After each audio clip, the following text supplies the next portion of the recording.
मोती नगर गांव में रामू अपने अंधे बेटे भोला के साथ रहता था। रामू किसी तरह गाय का दूध बेचकर अपना और अपने बेटे का गुजारा बहुत मुश्किल से कर पाता था। सारा दूध तो निकाल लिया, अब जल्दी से ये दूध ले जाकर दूसरे गांव में बेच देता हूँ, तभी कुछ पैसे आएंगे।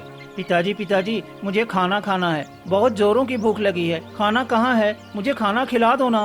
अरे बेटा, मैं तुम्हारे पास ही खाना रखा है, रुक जा, मैं तुझे अभी खिला देता हूँ। रामू जाकर वो खाना भोला के पास रखता है। पिताजी, मुझे माफ कर दीजिए, मैं इतना बड़ा हो गया हूँ लेकिन ढंग से खाना भी नहीं खा सकता। मैं आपके लिए बोझ बन गया हूँ, आप मुझे छोड़ क्यों नहीं देते हैं? ये तू कैसी बातें कर रहा है बेटा? तू अंधा हुआ तो क्या हुआ, तू मेरा बेटा है और मैं तुम्हें ऐसे नहीं छोड़ सकता। तू खाना खा ले और घर पर ही रहना, मैं दूध बेचकर शाम तक आ जाऊंगा। रामू अपना दूध बैलगाड़ी पर रखकर गांव की तरफ जाने लगता है।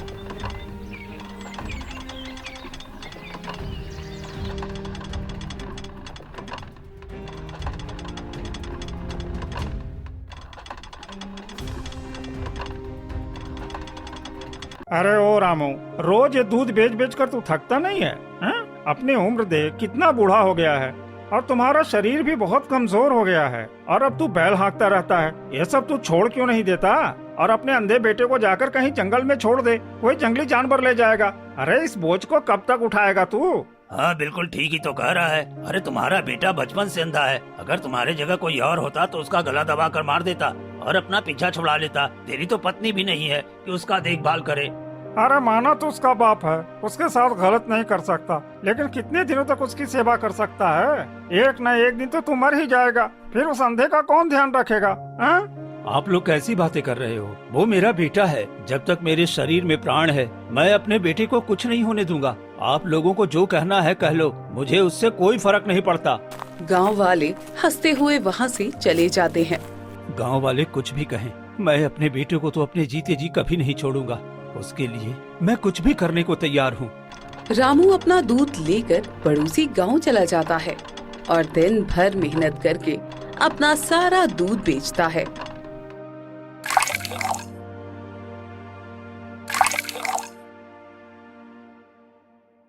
कुछ देर बाद शाम होने लगती है।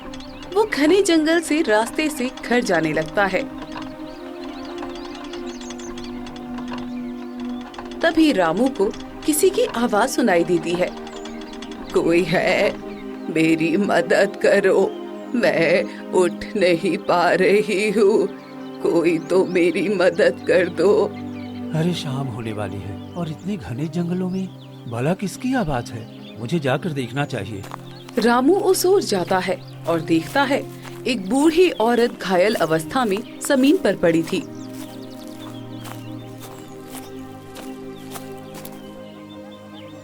अरे बूढ़ी माँ, तुम इतने घने जंगलों में क्या कर रही हो? और ये क्या, तुम्हारे पैरों से तो खून निकल रहा है। बेटा, मैं यहाँ से जा रही थी पर मेरे पैर में चोट लग गई, मैं उठ भी नहीं पाई और मुझे बहुत प्यास लगी है, कुछ पीने को है तो दे दो बेटा। रुको रुको, मैं तुम्हारे लिए पास के झरने से पानी ला देता हूँ। रामू झरने की तरफ निकल पड़ता है। कुछ दूर जाने के बाद झरने से पानी लेकर आता है।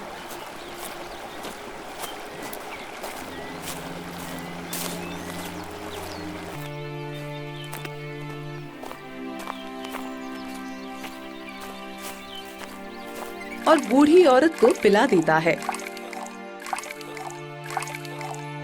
तुम्हारे पैरों से तो बहुत खून निकल रहा है, रुको मैं कुछ औषधि तोड़कर आपके जख्मों पर लगा देता हूँ। रामू जंगल के घने हिस्से में जाता है और कुछ औषधि पत्ते तोड़ कर लाता है।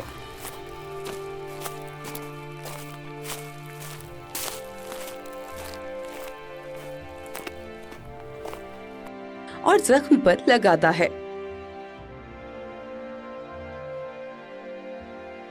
तुम्हारा बहुत बहुत धन्यवाद बेटा। ये तो मेरा फर्ज था, धन्यवाद की क्या बात है बूढ़ी माँ? रुको बेटा, मेरे पास तुम्हें देने के लिए कुछ है, ये लो, ये एक घड़ा है, इसे रख लो अपने पास, तुम्हारे काम आएगा। लेकिन ये मिट्टी का घड़ा मेरे किस काम का है? मैं इसका क्या करूँगा? बेटा, ये घड़ा कोई साधारण घड़ा नहीं है। इसकी मदद से तू सभी गरीब दुखियों की मदद कर सकता है। लेकिन ध्यान रखना, कभी लालच मत करना। ये जादुई घड़ा है, इसके अंदर जो भी सामान तू रखेगा वो कभी खत्म नहीं होगा और तू जब तक चाहे इसे इस्तेमाल कर सकता है। इसलिए संभल कर इस घड़े का उपयोग करना। आपका बहुत बहुत धन्यवाद। मैं कभी इसका लालच में इस्तेमाल नहीं करूँगा। रामू वो घड़ा अपने घर ले आता है।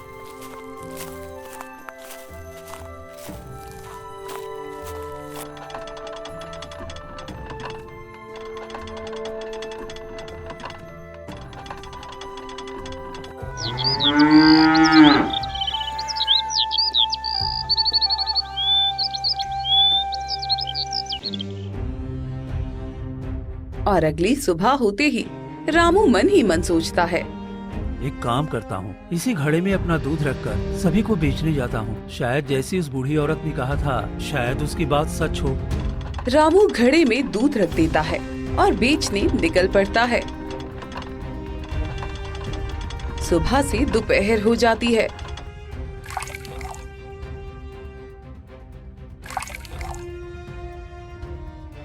रामू दूध बेचते बेचते हैरान हो जाता है। ये तो सच में चमत्कारी घड़ा है। सुबह से दोपहर होने को आया, मैंने करीब 50 के ऊपर घरों में दूध दे दिया, फिर भी ये दूध खत्म ही नहीं हुआ। ये तो सच में बहुत चमत्कारी घड़ा है। अब एक काम करता हूँ, जो दूध है उसे सारे गरीब दुखियों में बांट देता हूँ। रामू सारा दूध लेकर मंदिर के पास पहुँचता है, जहाँ मंदिर के बाहर भिखारियों की लाइन लगी रहती है। मैं इन्हीं सबको दूध दे देता हूँ, कम से कम इन लोगों का पेट तो भर जाएगा। शायद कितने दिनों से इनको दूध नहीं मिला होगा। फिर वो सभी भिखारियों को दूध दे देता है।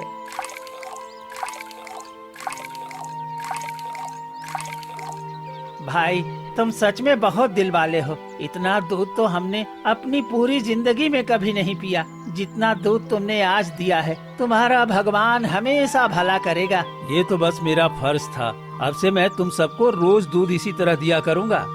रामू सभी को दूध पिला देता है और फिर वो घड़ा अपने घर लेकर चला आता है।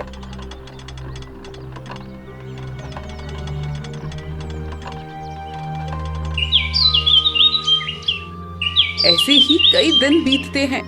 रामू उसी घड़े की मदद से सभी गरीब दुखियों की मदद करता रहता है और गांव वाले उसकी तारीफ करने लगते हैं।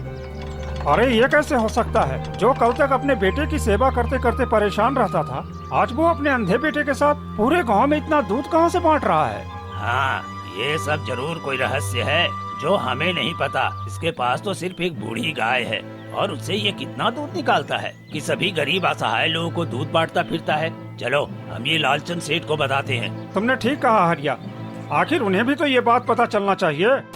फिर दोनों लालचंद सेठ के पास जाते हैं।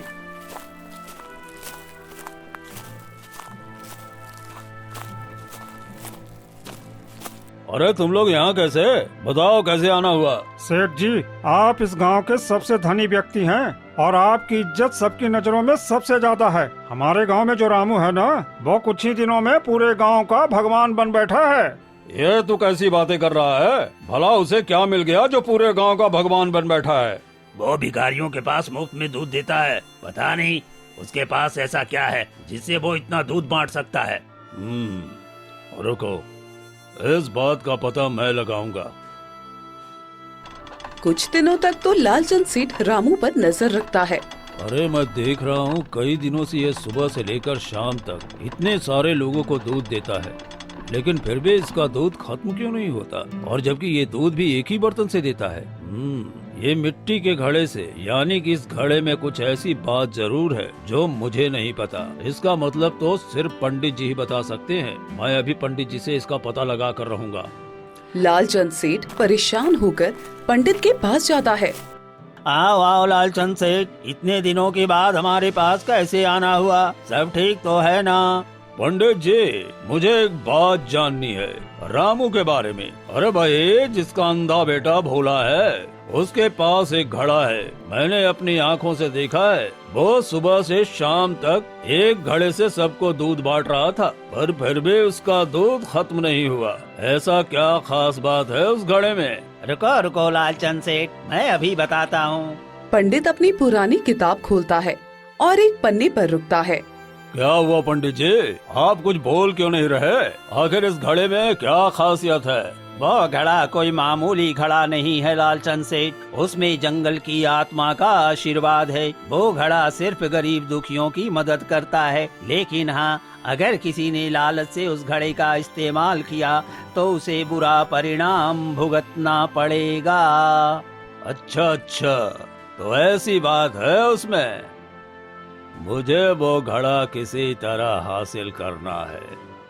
मैं गांव का सबसे अमीर सेठ बनूंगा, पर ऐसा क्या करूं जिससे कि गांव वाले रामू के खिलाफ हो जाएं?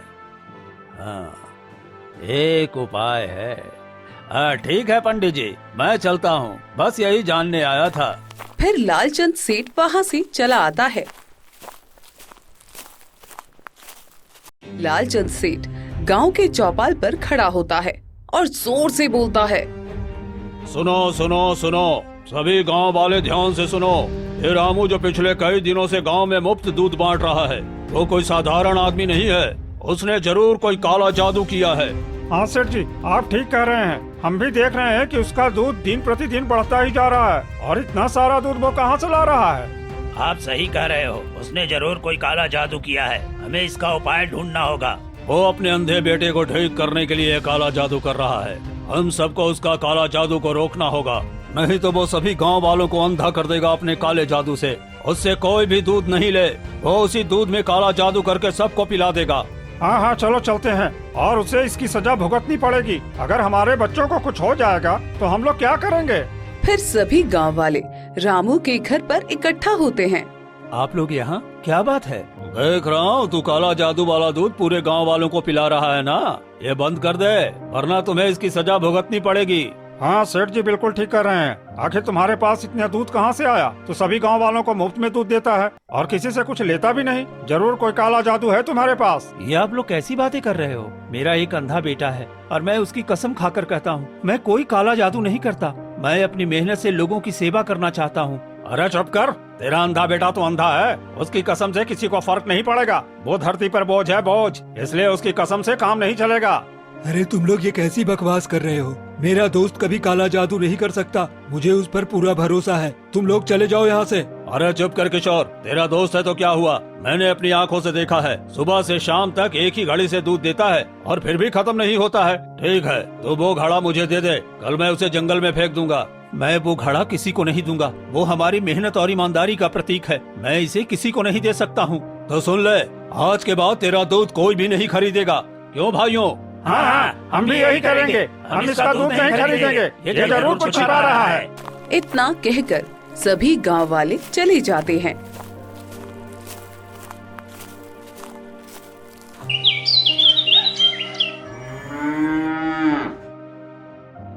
अगले दिन होते ही सुबह सुबह रामू दूध लेकर गांव में निकलता है और सुबह से शाम तक दूध बेचता है, पर कोई उसे दूध ही नहीं लेता है।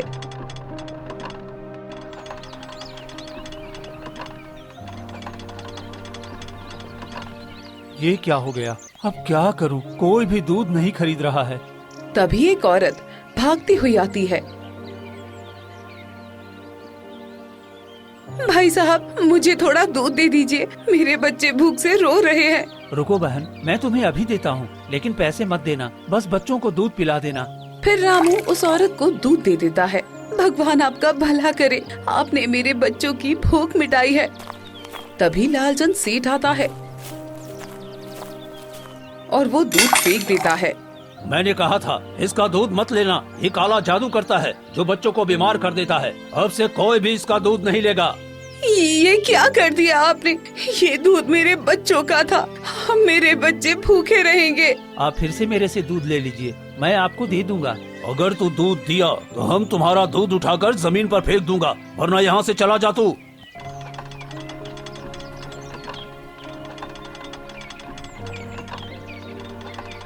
रामू उदास होकर घर लौटता है।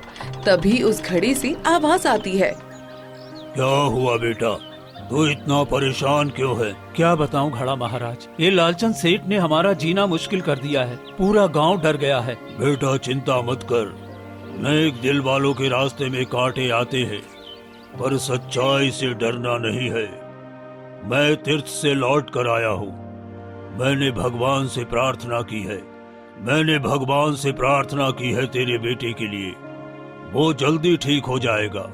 आपका बहुत बहुत धन्यवाद, जो आपने मेरे बेटे के लिए कुछ सोचा। फिर घर की तरफ चला जाता है। तभी उसका दोस्त किशोर रास्ते में मिलता है। हिम्मत रख मेरे दोस्त, मैं तेरा साथ नहीं छोड़ूंगा। मैं जानता हूँ तुम गलत नहीं है। तू वही कर जो तेरा दिल कहे। मैंने भी वही सीखा है। हाँ भाई, मगर मैं क्या करूँ? मैं तो बिल्कुल टूट चुका हूँ। तो तुम दूसरे गांव जाकर दूध क्यों नहीं बेचते हो? लालचंद सेठ ने दूसरे गांव जाने का रास्ता बंद कर दिया है। ये गांव वाला बता रहा था। भाई तू चिंता मत कर, भगवान कोई रास्ता जरूर निकालेंगे।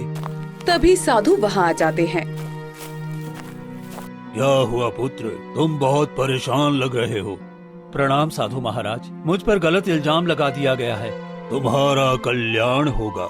अभी थोड़ा प्यास लगी है मुझे, कुछ दोगे पीने के लिए? हाँ महाराज, मैं आपको दूध देता हूँ। रामू दूध निकाल कर देता है। साधु महाराज दूध पीते हैं। ये तो अमृत जैसा दूध है, ये अद्भुत है। महाराज, ये इस जादुई घड़े का दूध है। इसी की वजह से मैं लोगों की मदद कर रहा था, पर अब लोग मुझसे दूध नहीं ले रहे हैं। बेटा चिंता मत कर, पर ध्यान रहे ये घड़ा बहुत पवित्र है। इसे किसी गलत हाथों में मत पड़ने देना, वरना परिणाम भुगतना पड़ेगा। ये घड़ा नेक काम के लिए है। बेटा हिम्मत रख, नेक रास्ते पर कांटे आएंगे, पर तो रुकना मत। साधु महाराज वहाँ से चले जाते। ऐसे ही कई दिन बीत जाते हैं। फिर एक दिन भोला अचानक फिसलकर गिर जाता है और बेहोश हो जाता है। अरे भोला, क्या हो गया? ये कैसे हो गया? मैं तो इतनी सावधानी से इसे संभालता हूँ, फिर भी ये गिर गया। रुको रुको, मैं अभी वैद्य जी को लेकर आता हूँ। रामू वैद्य जी के पास जाता है।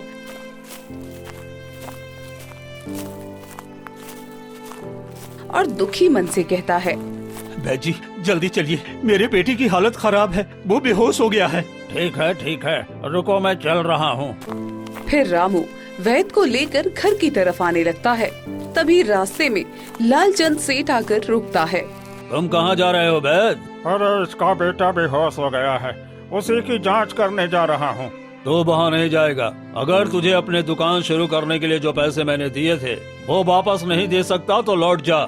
मेरे पास तो इतने पैसे नहीं है सेठ जी, मैं आपका इतना पैसा कैसे लौटा पाऊंगा? अगर पैसे नहीं दे सकता तो अपना झोला उठा और वापस अपने घर चला जा। सेठ जी कृपा करो सेठ जी, मेरा बेटा मर जाएगा अगर उसे समय पर इलाज नहीं मिला तो। अगर तुझे अपने बेटे को बचाना है तो वो घड़ा मुझे दे दे, तब मैं उसकी मदद करूंगा। नहीं नहीं, कुछ भी हो जाए, मैं वो घड़ा किसी लालची के हाथ में नहीं जाने दूंगा। वो मेरे कर्मों का फल है और ये सिर्फ गरीबों के लिए है। मैं इसे नहीं दे सकता हूँ। तो अपने बेटे की अर्थी उठाने के लिए तैयार हो जा। लालचंद सेठ वहाँ से चला जाता है। हे भगवान, अब मैं क्या करूं? मेरे बेटे का क्या होगा? हे लालचंद सेठ ने हमारा जीना मुश्किल कर दिया है। उसी समय एक भिखारी आता है और कहता है, क्यों दूध वाले भाई, आप इतना परेशान क्यों हो?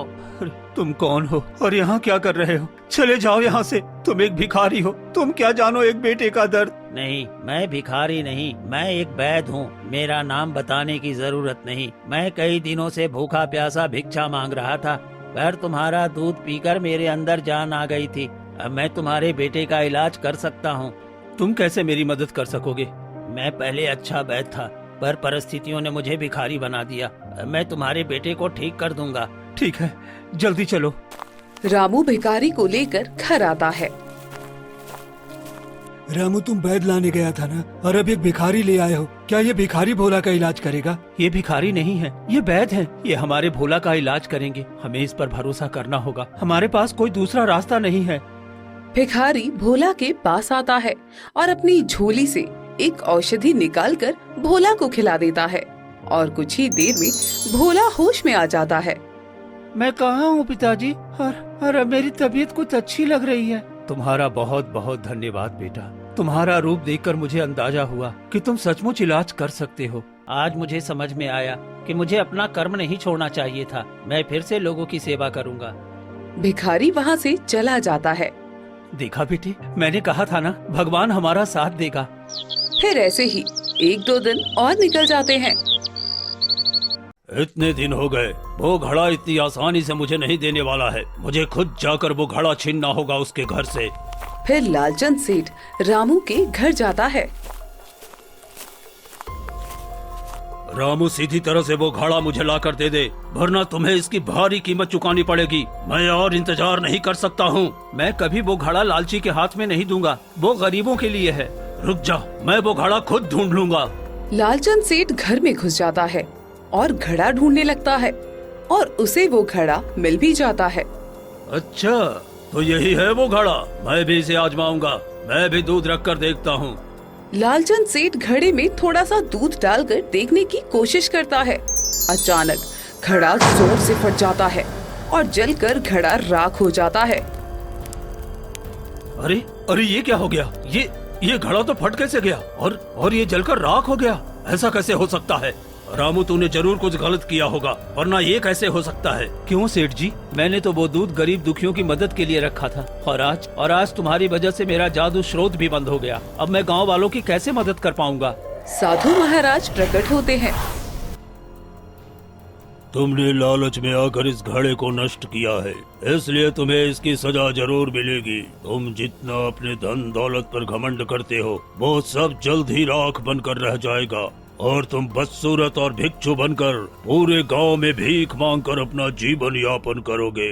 नहीं नहीं नहीं साधु महाराज, ऐसा मत कीजिए। मैं कभी भिखारी की जिंदगी नहीं जी पाऊंगा। मुझ पर दया कर दीजिए। मैं अब ऐसा नहीं करूंगा। नहीं, तुमने बदलने का कोई प्रयास नहीं किया। मैं तुम्हें समय देता रहा, पर तुमने सुधरने की चाह नहीं दिखाई। अब जाओ यहाँ से। लालचंद सेठ रोता हुआ वहाँ से चला जाता है। महाराज, मुझे माफ कर दीजिए। मैं एक गरीब की घड़ा का रक्षा भी नहीं कर सका। वो बूढ़ी औरत ने मुझ पर भरोसा किया था। अब वो घड़ा खो गया। अब मैं गरीब दुखियों की कैसे मदद करूंगा? रामू, तुम चिंता मत कर। तेरा भंडार फिर भी भरा रहेगा। तेरा धन धान्य कभी खाली नहीं होगा। जैसा तू सबकी मदद करता रहा है, वैसे ही करते रहो। मेरा आशीर्वाद तुझ पर है। देखना, तेरी किस्मत हमेशा तुम्हारा साथ देगी और तुम्हारे बेटे की अंधी आंख हमेशा हमेशा के लिए सही हो जाएगी। अब से तुम दोनों गरीबों की मदद करते रहना। साधु महाराज अपने कमंडल से भोला के ऊपर पवित्र जल छिड़कते हैं और भोला बिल्कुल सही हो जाता है। फिर साधु महाराज अदृश्य होते हुए चले जाते हैं। पिताजी, मुझे अब सब कुछ दिखाई दे रहा है। ये तो मेरे साथ चमत्कार हो गया। भगवान का लाख लाख शुक्र है। देख बेटा, हमने किसी के साथ गलत नहीं किया, तो भगवान ने स्वयं आकर हमें इनाम दिया और लालच का फल लालचंद सेठ को मिल गया। तभी रामू का दोस्त किशोर आता है। अरे राम, तुमने सुना? लालचंद सेठ का घर खेत सब जलकर राख हो गया और वो अब भिखारी बनकर मंदिर के आगे भीख मांगता है। ये उसके कर्म का फल है। हम लोग तो अपना धर्म निभा रहे थे। उसकी सजा उसे भगवान ने दी है। हाँ दोस्त, तुम बिल्कुल ठीक कहते हो। कुछ दिनों के बाद रामू फिर से दूध लेकर गांव के गरीब दुखियों की मदद करने लगता है। वहाँ एक गांव वाला आता है। रामू, मुझे माफ कर दो। हम सब लालचंद सेठ के बहकावे में आ गए थे। हाँ, हमें भी माफ कर दो। तुम सच में बहुत नेक और महान आत्मा हो। तुम्हारा दिल दुखाना ठीक नहीं है। मैं कोई भगवान नहीं हूँ। मैं बस एक सीधा साधा इंसान हूँ। मैं बस गरीब दुखियों की मदद करना चाहता हूँ। उस दिन के बाद से पूरे गांव में सभी रामू की खूब इज्जत करते हैं और सब मिलकर खुशी खुशी रहने लगते हैं।